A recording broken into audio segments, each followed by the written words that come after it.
Hey, thanks for tuning in to TESTPLUG. This week we're interviewing John Stoke.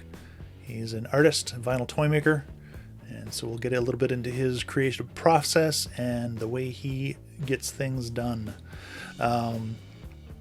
He has a new release coming out, and so we'll put up a little information about that, and then check out his artwork here. Hey, and don't forget that you can also listen to any of these podcasts through any podcast app. Just search the term TESTPLUG, and I should be there tickling your eardrums. Hopefully not live, because that would be creepy and weird. Thanks for watching TESTPLUG.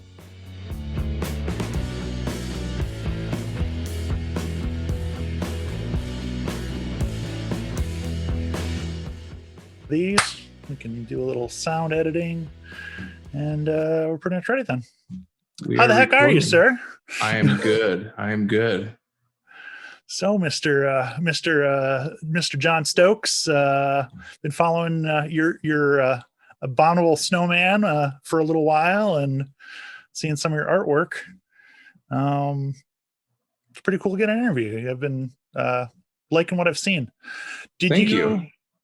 Start out with figures, or is this kind of a new thing for you? The whole designer toy scene I kind of got into in 2008. Okay. And I didn't start making the figures, I want to say, until like 2010, I guess, my stroll. And that was my little tiny, I don't know if you've seen those, the OMFG figures. They look like the muscle figures. Yeah. So that was the first real iteration of my stroll figure that was produced. Okay. And they ended up making, over the years, there's been 25 different colorways or something crazy like that. And then a couple of size variants too in there. Oh man. Yeah. Well, just those OMFG ones, that's the 25 different colorways of that one. But I mean, that the stroll's been kind of created by all kinds of different people, customizers, artists.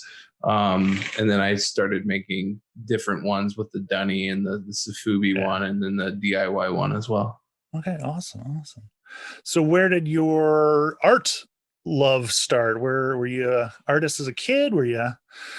Yeah, I think as kids we're always influenced by our parents trying to put stuff in front of us, watercolors, things like that, just trying to get us finger paint, all that stuff. So I was always doing things like that.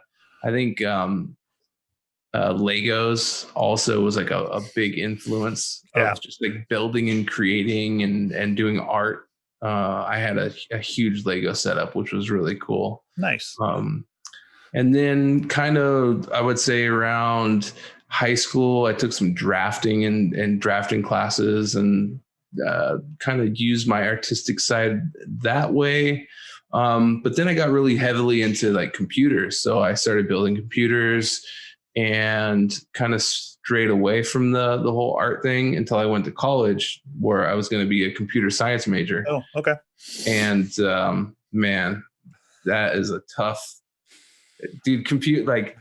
That was the only D I got in college was C++. It was like a whole nother language. And it was really hard for me to grasp. So there's no competition for computers in San Diego area. Oh, not at all.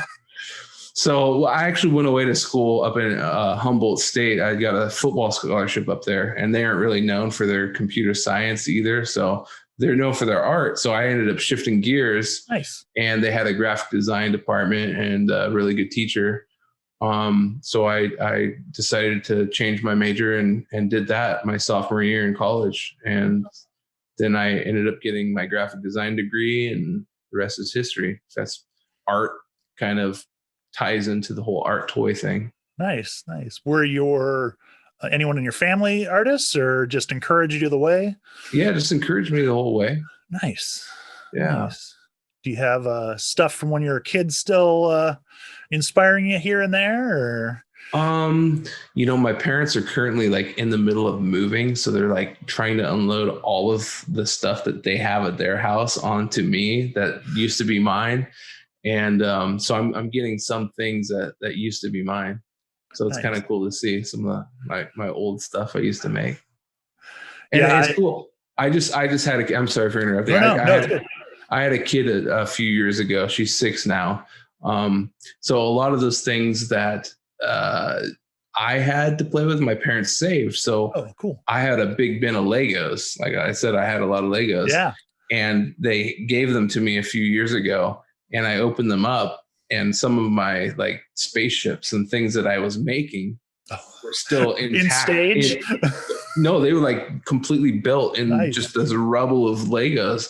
So it was really cool to share that with my daughter. Is she following in your art path at all? Or? Oh yeah, dude, she loves drawing and Nice. coloring and all that stuff. Yeah, I try to. I don't have any kids.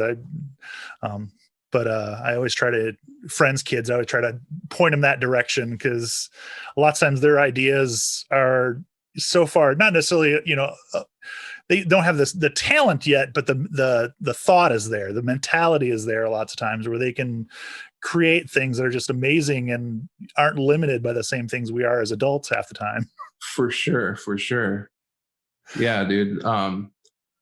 Yeah, the minds that kids have and the things they think of and what they want to do is just it's really cool. Yeah. So I recorded my first kids or TESTPLUG Junior episode with a buddy's kid, where all he talks about is Thomas the Tank Engine half the time, and he makes these little cheesy videos, for Thomas the Tank Engine, and they're hilarious. That he puts all this effort in, and he's using the iPad better than I do, I think, with video editing. nice. Yeah, kids, man, they're resilient when it comes to computers and technology. They get that stuff down real quick. Yeah. So you mentioned Stoll, and obviously that's you can kind of see your guy there in the background. I'll put some pictures up on the. Here, I got some more. Here's my red one. Oh, nice. Oh, that's right. They came over the holidays. My video is completely washed out. I apologize for that. That's I don't know right. what's going on. And I have it's the police sirens in the background. Yeah, that's what it is. I got the white one. Nice. And then I have the dunny. So how did the Safubi process for that? How was that to go through? It was interesting. So back in 2012, I think it was, Toy Art Gallery had kind of been up and running for a few years, and they had their huge place on Melrose, their giant gallery. Right. And Gino, the owner, was constantly looking for artists to create his kind of the next thing they wanted to produce. Right. And I was going up there covering all their art shows for my website, and he knew that I was trying to get my stroll produced. And he came up to me one evening and said, "It's like I'd like to get this produced and go through me." So I was like, "Oh, okay." I was like, that sounds really cool. So they handled basically everything. I didn't have to put any money up front, which was really cool because I didn't have any capital to that usually helps. Do that. So there's a positive and a negative to that. The positive is I didn't have to go out of pocket. The negative is I have no control. Yeah. If I want a colorway made, I'm kind of at their mercy. And we've made so many of those. Here's one right here. This guy. This is the Safubi. Yeah. The 8-inch. This is the Arcubian jellyfish edition. Yeah. Really, really cool. So I worked with Scott over at Shinbone Creative, and he ended up sculpting it, 3D sculpting it, went back and forth with him. That was a fun process. And from there, he worked with Toy Art Gallery to get a 3D print made. Yeah. And ready to go to the factory to produce molds and all that stuff. So he got that 3D printed and cleaned up, and he sent it over to Japan, and they made the molds from it and cast it. Have you actually been to any of the facilities where they make any of that stuff? Or? No, I have not. It's a dream of mine to go over there. Yeah. I mean, obviously I've seen plenty of it over there, and I've watched plenty of videos on it, but yeah, it would be pretty cool to actually sit there and watch them go through some of the process. For sure. Um, so then you have the smaller soft vinyl. Was that kind of the same ordeal? So I worked with Strange Cat on the DIY, the soft vinyl DIY. And he approached me and asked, because it was something that I really wanted to get done years and years ago, the DIY, but it just never ended up panning out. And I put it up on my Instagram late last year, actually April of last year, 2020, before, or actually right in the middle of kind of everything going on, the whole COVID. Yeah. And I was like, hey, anybody want to produce this? Anybody, And I got hit up, and he's like, yeah, let's do it, But the way I do things is, we do 50-50. So we're 50-50 partners. I was like, well, I'm currently furloughed. I'm not making a lot of money, so I need to figure out like finances, and I ended up shuffling some money around and got it done. And kids don't need braces. It's a lie. Yeah, right. So I took some college fund money out for my daughter. Yeah, no, I'm kidding. and ended up going 50-50 partners with him on it. And yeah, we've had 1, 2, 3, 4 colorways. Nice. Already released so far. Actually, the next one's releasing this Sunday. What? Yeah, a little Valentine's Day. Uh-oh. Yeah, I'll give you the first sneak peek. How's that? Nice. It's bubblegum. Oh, how romantic! Right. My camera looks better when things are closer, but then I move it away and I just get totally washed out. What's going on? I'll throw some color in later on. You'll look like one of the aliens from Avatar, but other than that, it'll be great. Okay. So yeah, bubblegum pink is going to be releasing on strangeCatToys.com. They're $25 a piece. Okay, awesome. Well, I will have this up, I'm guessing by Friday night, so it'll be a little hopefully a little direction that way. Cool. So you got that coming out. That's pretty cool. Have you started working on any other designs for any other characters? I have not. It's kind of been something in my head that I've been wanting to do. Just haven't really had the time. So yeah, I mean, I want to do more like monsters and stuff like that. That's kind of what you got Godzilla versus King Kong coming out. So monsters are pretty big right now. They're kind of blowing up the Instagram feed lately. Yeah, this is true. So yeah, monsters are awesome. Yeah. I mean, as a kid, you always, at least I did, I always dreamt of monsters and wanted like see monsters and stuff like that. So, and I see your back wall there has plenty of monsters behind you. Different monsters. Yes, exactly. Yeah, I always tended to gravitate that direction on action figure collecting and stuff like that. People are boring typically, whereas monsters are, well, Muppets or whatever those things are. There you go, Muppets. Yeah. I was a big Jim Henson fan. I think everybody was. Fraggle Rock. Yeah, big time. Yeah, good stuff. Yeah. And then, well, you had your Thundercats and stuff like that too, but yeah. Did you see they're releasing a Thunder Tank now, Super 7? I wonder how much that's going to be. Yeah.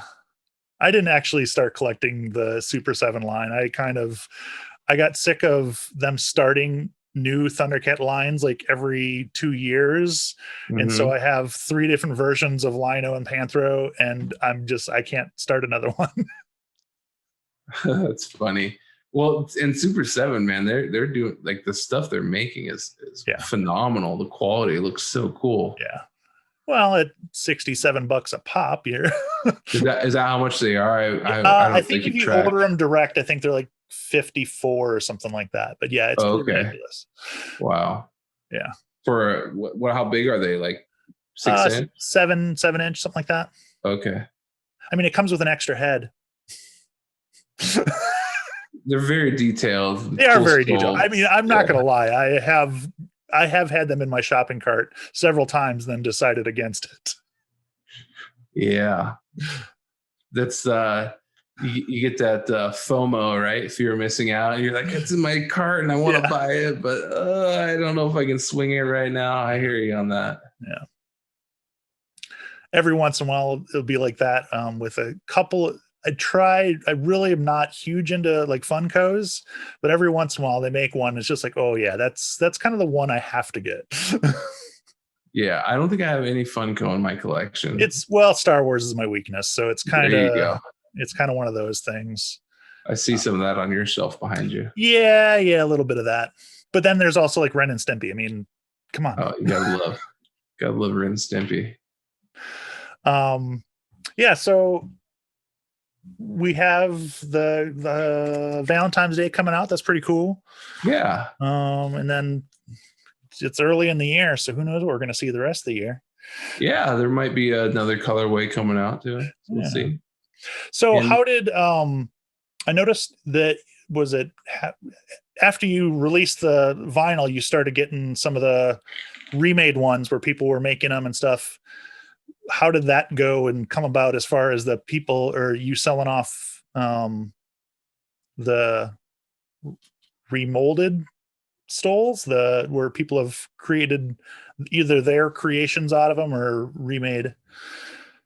Well, you know what? When it comes to like artists taking my stroll and kind of doing their own thing with it, it's very flattering. You know, first and foremost, I never thought it would be interpreted by so many artists from all around the world, and it's so cool to see it just grow and artists' renditions of it. A lot of the time those artists will come up and shoot me an email, be like, hey, I love your character, can we, I was thinking about doing a sculpt, or maybe we can do a round of these. And I'm always like, wow, okay, yeah, let's do it. Yeah. And we ended up working out like a way for price wise, for since they're creating it, they get the majority of the cut, whereas that it is my original IP. Oh, so yeah, I get for sure. a little bit of it. But I always, because I'm an artist too, so I understand, they do all the work, so they should get the most of the money, kind of deal. But yeah. So are they actually producing like runs of them, or typically it's the one they created? Or usually it's a run, depending nice. on who it is. If it's plush, they'll make 20, 30 of them. Okay. Resin, same type of thing.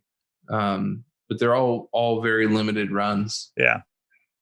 Which is it's really cool. I've gone through quite a bit of them, and as far as like going through the website and stuff, and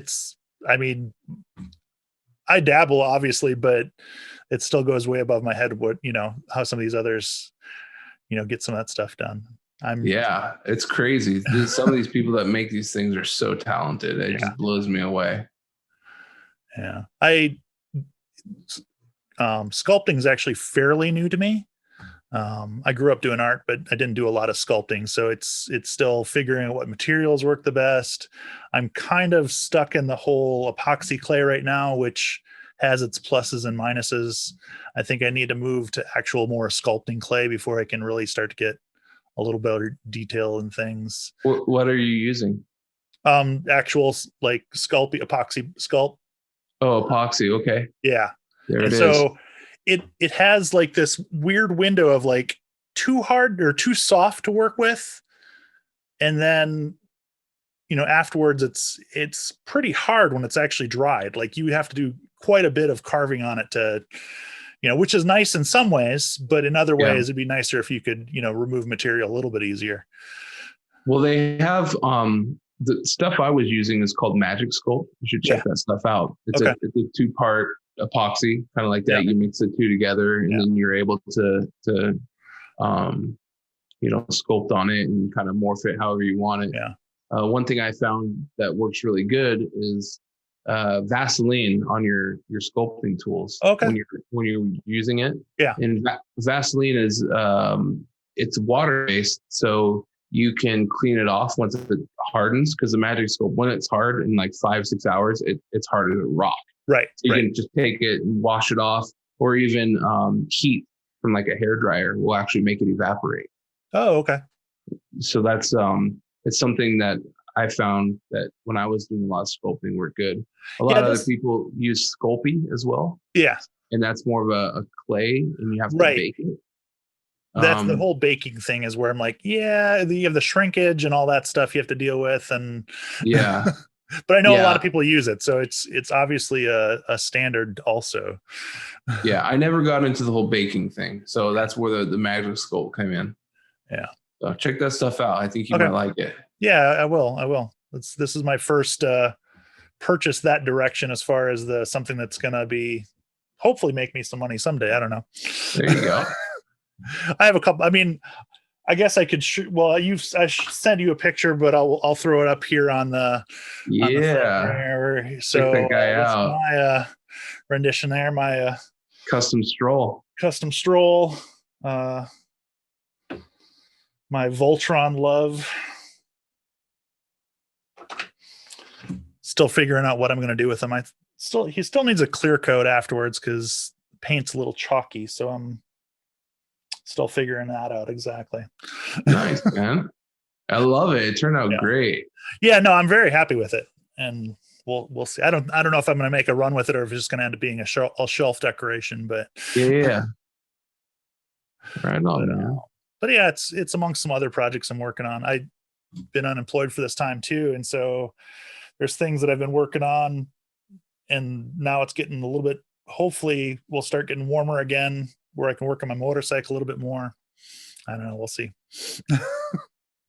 Where at in Seattle, or I should say in Washington, do you live? So I'm just about 30 minutes north of Seattle, Okay, I but have it's family that lives in Enumclaw, oh okay. Yeah, so out there. that's a little further away yet. That's southeast, I think. Yeah, And I have all the other family that live in Cle Elum, and yeah, that's way out in the sticks. yeah, yeah. I moved here 12 years ago, Okay. and I love it. It's the climate's right. I'm originally from Wisconsin, and so I didn't want evil winters, but I like winters. Sure. So it's nice here because you can go to the snow, you can Yep. go, hike, camp, whatever you want to do, but then coming back to Seattle is usually pretty moderate climate. Although you got to deal with some rain, but that's all right. I can Sure. Hmm. Love rain. yeah. We don't get enough of it down here in San Diego. I'm a little afraid that I'm not going to be able to afford to live here much longer. It's starting to kind of get your direction as far as price wise for living Yeah, here. But definitely not cheap. I can move out of the city a little bit too, I guess. There you go. Yeah. Well, this has been interesting. I didn't know how much so as far as collecting is, did you do a lot of collecting otherwise as far as toys, or pretty much just the art toy world, or Before I got into the art toys, I think the only thing that I had that I collected was kind of those McFarlane Spawn action oh okay. figures. Yeah. I really dug those, and I have a lot of those still. Just the detail on them was Yeah. really Well, for its time, cool. you had that, and then you had the Toy Biz X-Men, which were nowhere near as detailed as those spawns were. Yeah, I don't. He must have spent all of his time on the whole Spawn stuff, I Yeah. guess. But yeah, Well, that like and baseball. yeah, the medieval ones, like where the Spawn like was like he had like a axe and stuff. Yeah. Like those things look so sick. So Yeah. I really collected those.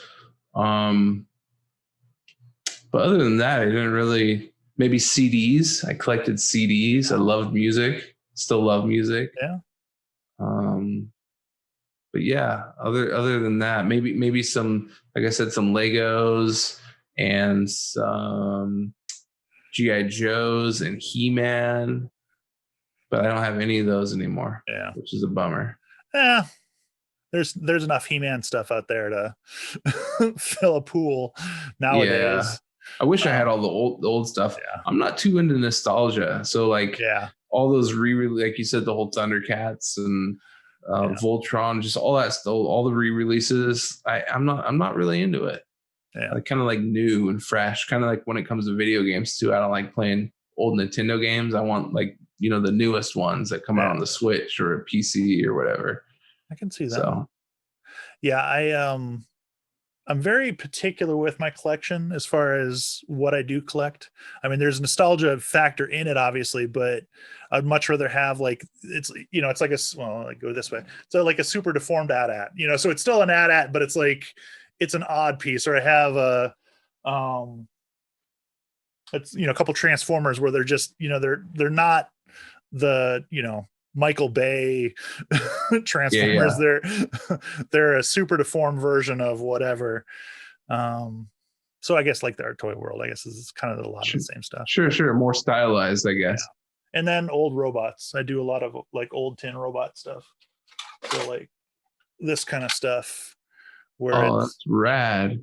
so, and I like them to look old. I like them to look used and abused.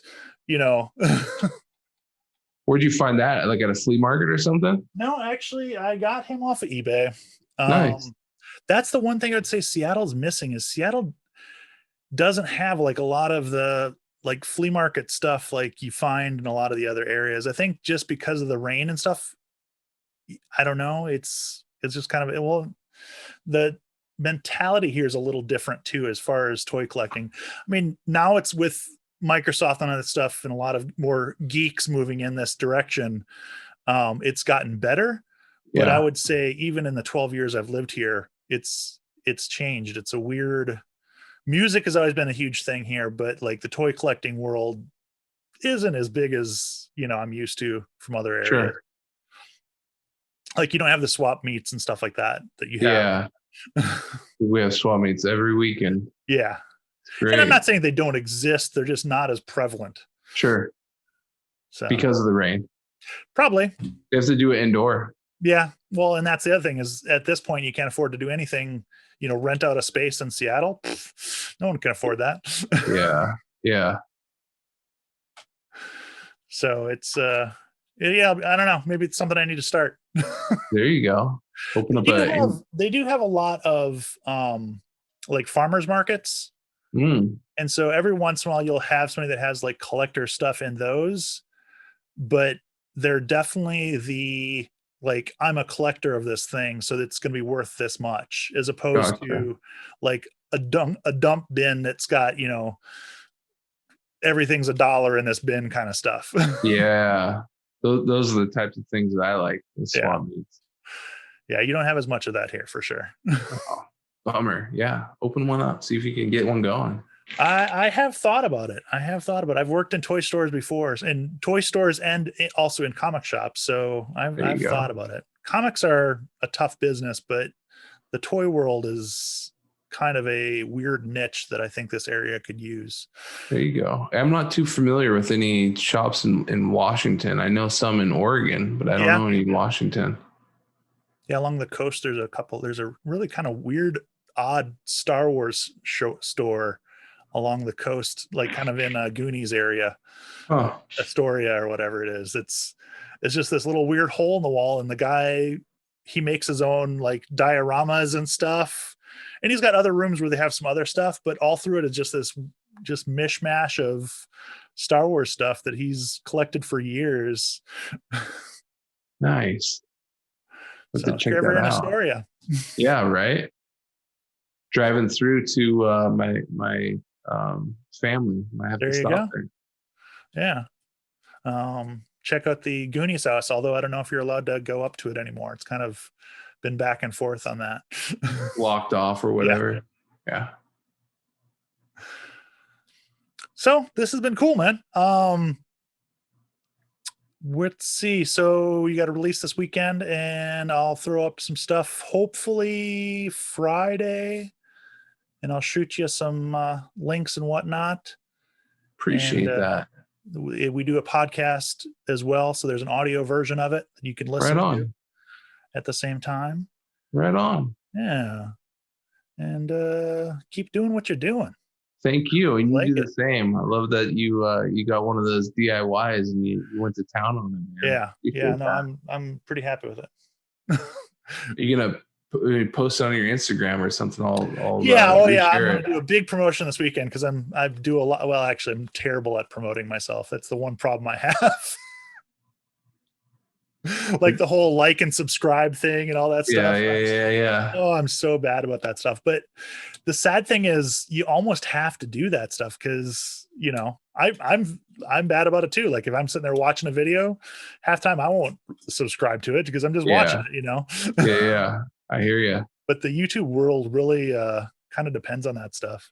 It does. You gotta almost beg for it. Yeah. How's your because you do a little bit of podcasty stuff too, don't you? Well, I have a YouTube. A YouTube yet? Yeah, where I open up just toys and do the kind of reviews, unboxings of them. Yeah. And it goes well. I just hit 2,000 subscribers this past year, so that was cool. And I'm trying to push it a little bit more. Yeah.